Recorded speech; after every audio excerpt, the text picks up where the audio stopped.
ధర్మవ్యాధునితో కౌశికుడు మాట్లాడుతున్నాడు. కౌశికునికి ధర్మవ్యాధుడు ప్రబోధం చేస్తున్నాడు.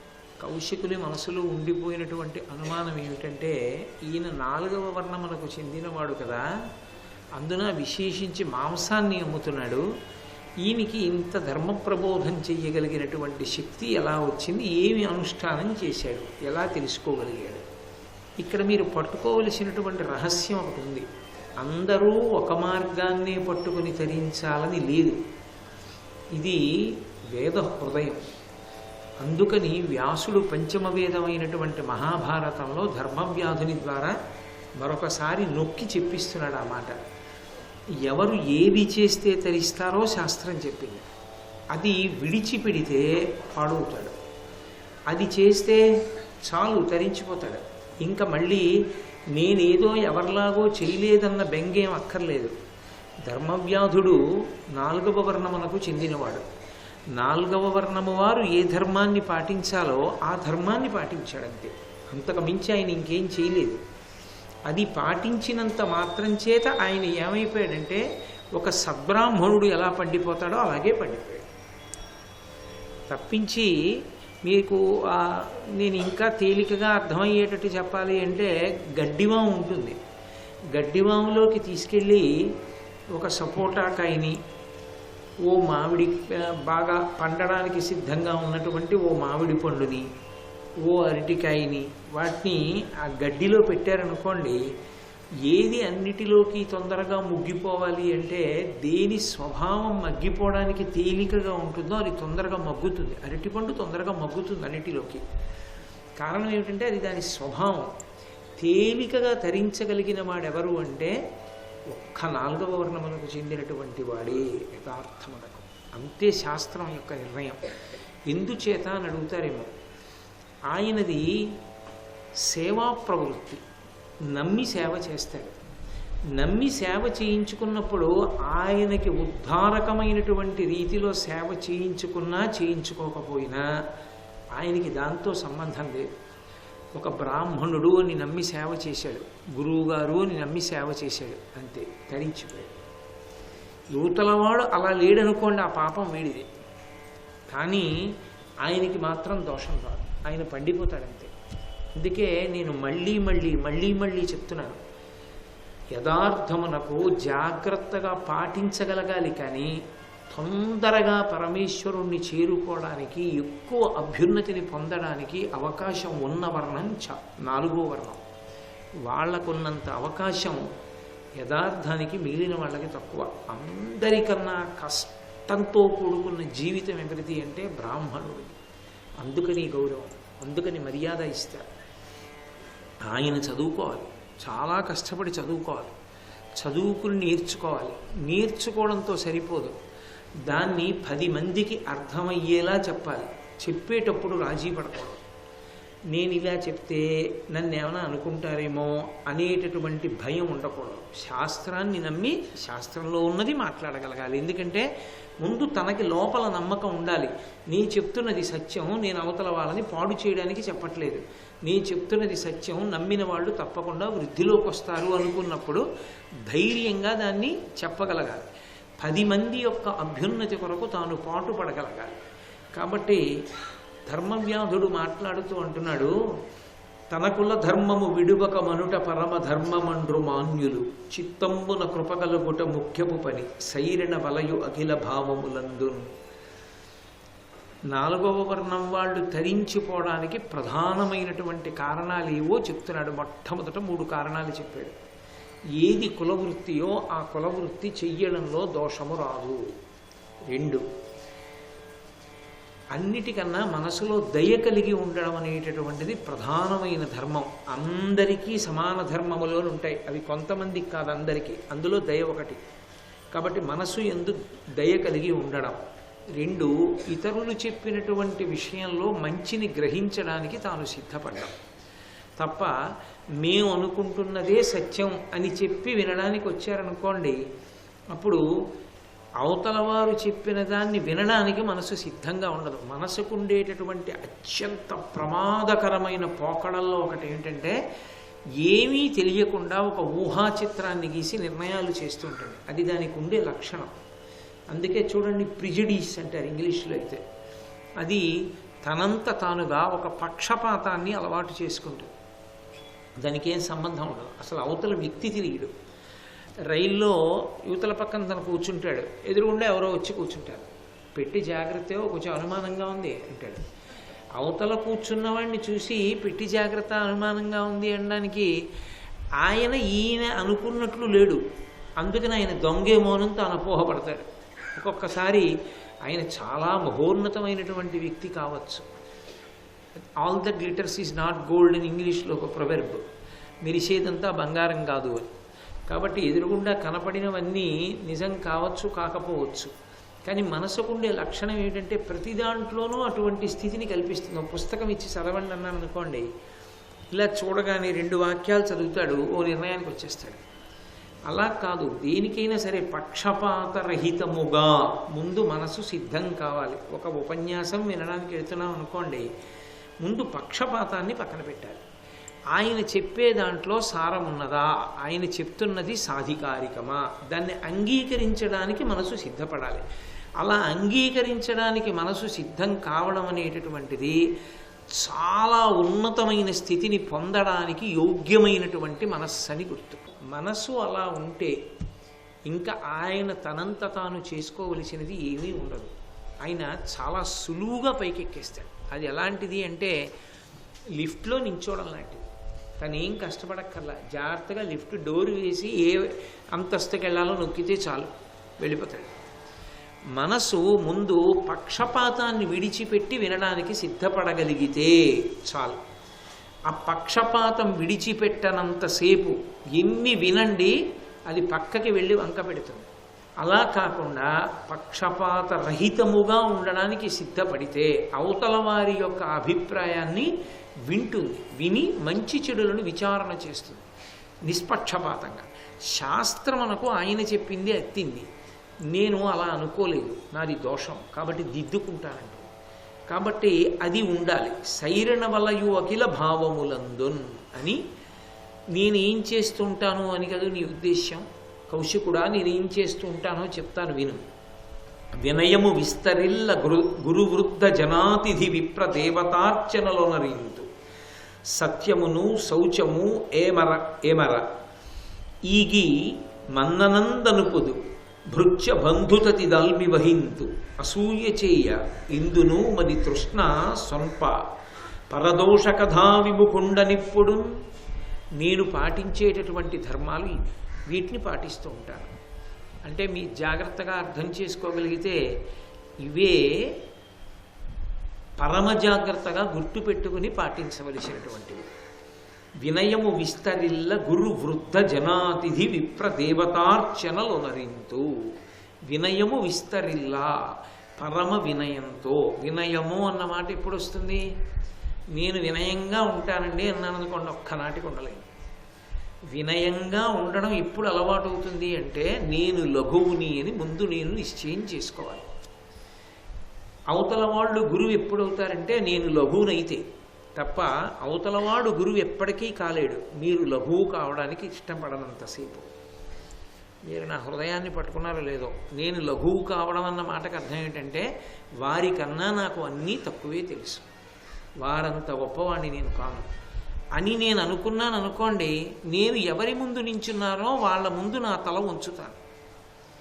అసలు ఏదో అలా పిలుస్తున్నాం కానండి, ఏదో సైకిల్ చక్రంలో గాలి కొట్టించుకోవడానికి వెళ్ళి గురువు గాలి కొట్టాడు, ఆ గురువు గారికి జీవితంలో గురువు గారికి తేడా లేదనుకోండి, ఇంకా వినయం ఎక్కడి నుంచి వస్తుంది? పేరు గురువుగారు అంటారు, నేను చూస్తుంటాను, గురువుగారు మీకు తెలియదు మేము చెప్పినట్టు వినండి అంటారు, ఇంకేం గురువుగారు? అందుకని అది కాదు.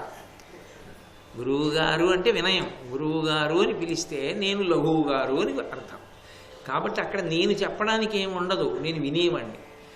ఆయన నాకు సలహా కాదు, ఆయన నాకు చెప్పింది శాసనం. అసలు ముందు ఆ లఘుభావన లేకుండా మనసులో అవతల వాళ్ళని మీరు పిలవడం వల్ల వచ్చే ప్రయోజనం ఏమి ఉండదు. అసలు ముందు నేను లఘువుని, ఆయనకన్నా నేను చాలా చిన్నవాడిని, నాకేం తెలుసు ఆయనకన్నా, ఆయన మహానుభావుడు, ఆయన అన్నీ తెలుసున్నవాడు, ఉద్ధారకుడు, ఆయన నన్ను ఉద్ధరించగలడు అని నమ్మారనుకోండి, మీరు వినయంతో తలంచుకుంటారు కదా. కాబట్టి వినయంగా ఉండండి అని నేను అన్నాను అనుకోండి, అలాగే ఉంటానండి. ఎందుకు ఉంటుంది? ఎలా ఉంటుంది? ఎలా ఉండాలో నేర్చుకుంటేనే ఉంటుంది. అంటే దేని ముందు లఘువన్న భావన ఉండాలి. నేను చాలా చిన్నవాణ్ణి, ఎట్టి పరిస్థితుల్లోనూ వీళ్ళకన్నా నేను పెద్దవాణ్ణి కాను. కాబట్టి వీళ్ళ దగ్గరికి వెళ్ళినప్పుడు నా తల ఉంచి వినడమే. నేను వాళ్ళ దగ్గర మాట్లాడవలసిన అవసరం ఉండదు. వాళ్ళు మాట్లాడతారు, నేను వింటాను అంతే అని నిశ్చయం చేసుకోవలసింది ఎవరి దగ్గర అంటే గురువు గారి దగ్గర. ఇది ఆ మహానుభావుడు ధర్మవ్యాధుని యొక్క గొప్పతనం. గురువు గారి దగ్గర నేను లఘువునయ్యా ఈ మాట మొట్టమొదట చెప్పగలిగాడు. ఈ మాట కౌశికుని యందు అన్వయం కాలేదు సరిగ్గా. కాబట్టి గురు వృద్ధజనులు ఉంటారు. వృద్ధజనులైనటువంటి వారి ముందు తల ఉంచి ఉండాలి. ఎందుకంటే వారిది అనుభవం. వారు ఎన్నో విషయాలు స్వయంగా అనుభవించిన వారు. అందుకే వాళ్ళ దగ్గరికి వెళ్ళినప్పుడు వినయం ఎందుకు అంటే వాళ్ళ అనుభవం ముందు నీ అనుభవం తక్కువ, అందుకని లఘువు. కాబట్టి అందుకని గౌరవించవలసి ఉంటుంది. నేను ఉద్యోగానికి జాయిన్ అయిన కొత్తల్లో చాలా పెద్ద ఒక ఆయన ఉండేవారు. ఆయన నాతో మాట అంటుండేవారు, నాకు ఇప్పటికీ బాగా జ్ఞాపకం. తెలియక కొత్తగా జాయిన్ అయినప్పుడు ఉద్యోగంలో అని ఏదో పెద్దవాళ్ళని అధిక్షేపిస్తే ఆయన ఓ మాట అనేవారు, ఓ 20 ఏళ్ళు సర్వీస్ చేసేసిన తర్వాత నీకు తెలుస్తుంది ఎక్స్పీరియన్స్ అంటే ఏమిటో, ఇప్పుడు తెలియదులే అలాగే మాట్లాడతామని. నాకు ఎందుకు అలా అంటారు ఈయన అనుకునేవాడిని. ఆ తర్వాత నాకు అర్థమైంది అనుభవం అన్నది ఎంత గొప్పదో. 1,000 పుస్తకాలు చదవడం అనుభవానికి సమానం. అనుభవాన్ని మించినటువంటి పాఠం లోకంలో ఇంకోటి ఉండదు. వృద్ధుల యందు ఆ అనుభవం ఉంటుంది. వారు ఎన్నో ఉత్థాన పతనములను చూసిన వారు, ఎన్నో కష్టసుఖాలు పడ్డవారు. అందుకే వారి మాట వినగలిగితే మనం ఆ కష్టంలో పడక్కర్లేదు. మనకు అర్థమైపోతుంది. తండ్రి ఒరే నాన్న రాత్రి ఒక్కడివి 12 గంటలు 1 గంట వేళ ఒక్కడివి తిరక్కు అంటాడు. నాన్నగారు ఎందుకు చెప్పారో అని మానేశాడు అనుకోండి, వదిలిపోతుంది. నాన్నగారు 12, 1 గంటకి వెళ్ళొద్దని ఎందుకన్నారో తెలుసుకుంటానని వెళ్ళాడు అనుకోండి, 4 కుక్కలు పీకాకి తెలుస్తుంది. బొడ్డు చుట్టూ 14 ఇంజక్షన్లు చేయించుకున్నాడు. నాన్నగారికి ఇంతకుముందు అది అయింది, అందుకు నాన్నగారు చెప్పారు. కాబట్టి ఇప్పుడు నాన్నగారు చెప్పింది పాటిస్తే చాలు. 14 ఇంజక్షన్లు 4 కుక్కల పీకడాలు ఉండవు. వృద్ధులు నీకన్నా ఎప్పుడూ గురువులే, నువ్వు లఘువే దాని ముందు, ఎందుకంటే ఆ అనుభవం నీకు లేదు. కాబట్టి గురు వృద్ధజన అతిథి. అతిథి అంటే మనం పిలిస్తే వచ్చినవాడు అతిథి. అయ్యా మా ఇంటికి ఇవాళ దేవతార్చనకి రండి అంటాను. దేవతార్చన అంటే భోజనం చేయండి అనకూడదు, దేవతార్చనకి రండి అనాలి. అలా వస్తే అతిథి. ఆయన ఒక తిథి నాడు ఉంటాడు, 2వ తిథి నాడు ఉండడు. ఏదో ద్వాదశి నాడు వచ్చాడు అనుకోండి, త్రయోదశి నాడు ఉండదు, వెళ్ళిపోతాడు. ఆయన అతిథి. అభ్యాగతి అంటే మీరు పిలవకుండానే వచ్చినవాడు, మీ అదృష్టం పండింది అని గుర్తు. అభ్యాగతికి నియమం ఏమిటంటే, అభ్యాగతి వచ్చారు అంటే మీరు భోజనం చేసే సమయంలో అభ్యాగతి వచ్చారనుకోండి, ఏదైనా పెట్టి తినాలి. పరమేశ్వరుడు ఆ రూపంలో వచ్చి ఉన్నాడు అని గుర్తు. ఎందుకంటే మీరు పిలవలేదు, వాళ్ళే వచ్చారు. కాబట్టి అది అభ్యాగతి. అతిథి కన్నా కూడా అభ్యాగతిని మరింత మర్యాదతో చూడాలి అని శాస్త్రం. అది బంధువులకు మాత్రం వర్తించదు. బంధువులు అభ్యాగతి కారు, బయట వాళ్ళు అభ్యాగత అవుతారు. ఎందుకంటే బంధువులు ఎప్పుడైనా రావడానికి అధికారం పొంది ఉంటారు. అందుకని అభ్యాగతి అని అనడం కష్టం అవుతుంది వాళ్ళకి. కాబట్టి గురు వృద్ధ జనా అతిథి విప్ర దేవతార్చనలొనరింతు. విప్ర అంటే బ్రాహ్మణులు. బ్రాహ్మణులను ఎందుకు గౌరవించడం అనే అనుమానం అక్కర్లేదు. బ్రాహ్మణులు వేదాన్ని చదువుకుని ఉంటారు, వేదమే ప్రమాణం. నాయన ఇది ఇలా చేసుకో, ఇది ఇలా చేసుకో అని ఉదారుడై చెప్తాడు. కాబట్టి బ్రాహ్మణుడికి భూసురుడని పేరు. భూలోకమనందు దేవత. భగవంతుని యొక్క అనుగ్రహాన్ని తేవడంలో ఆయన సిద్ధహస్తుడు. కాబట్టి మన పనుపున ఈశ్వరుడికి నివేదన చేస్తాడు ఏదైనా సరే. మన గోత్రం నామం చెప్తే మన పనుపున ఆయన పూజ చేస్తాడు, మనకు ఆయన ముహూర్తం పెడతాడు, మన పనుపున ఆయన పూజ చేస్తాడు వరుణి పుచ్చుకొని. అన్నీ మన కొరకు చేసి పెట్టి ఈశ్వరానుగ్రహాన్ని మనకి తెచ్చి పెడతాడు. కాబట్టి విప్ర పూజ చెయ్యాలి. కాబట్టి విప్ర దేవతార్చనలొనరింతు. దేవతల యొక్క పూజ దేవతలు అనుగ్రహించగలరు, మనకి లేనిది వాళ్ళు కటాక్షించగలరు. అందుకని దేవతల దగ్గర నేను చిన్నవాణ్ణన్న భావనతో పూజ చేయాలి. అందుకని నేను చేసే పని ఏమిటో తెలుసా? యాంత్రికంగా చెయ్యాలి. వీళ్ళ ముందు నిలబడినప్పుడు నేను లఘువు అన్న భావనతో నేను నిలబడతాను. సత్యమును శౌచమును ఏమరా. సత్యము అంటే అబద్ధం ఎప్పుడు ఆడను. శౌచము అంటే అంతఃశౌచము బాహ్య శౌచము అని రెండు ఉంటాయి. బాహ్యమునందు శౌచం ఎందుకు పోతుంది అంటే ఈ శరీరానికి అదో లక్షణం. అది ఎప్పుడు మలాన్ని విసర్జిస్తూ ఉంటుంది, ఏకకాలమునందు కాదు, అది ఎప్పుడూ విసర్జిస్తూ ఉంటుంది. చెవి ఉందనుకోండి గులిమి పడుతూ ఉంటుంది, కన్ను పుసి కడుతూ ఉంటుంది, ముక్కులో శేష పదార్థం అంతా కూడా అట్ట కడుతూ ఉంటుంది. అది ఎక్కువైతే పవిత్ర కార్యం చేయడానికి అధికారం ఉండదు. అందుకని స్నానం చేస్తే శౌచం కలుగుతుంది. అందుకని బాహ్య శౌచాన్ని నిలబెట్టుకోవడానికి స్నానం, అంతఃశౌచాన్ని నిలబెట్టుకోవడానికి పవిత్రమైనటువంటి భావన, భగవత్ సంబంధమైన భావనల చేత లోపల శౌచము నిలబడుతుంది. అందుకని నేను బాహ్యమునందు ఆంతరమునందు శౌచమును నిలబెట్టుకుంటాను. లోపల అపవిత్రమైన ఆలోచనలు నేను దగ్గరికి రానివ్వను.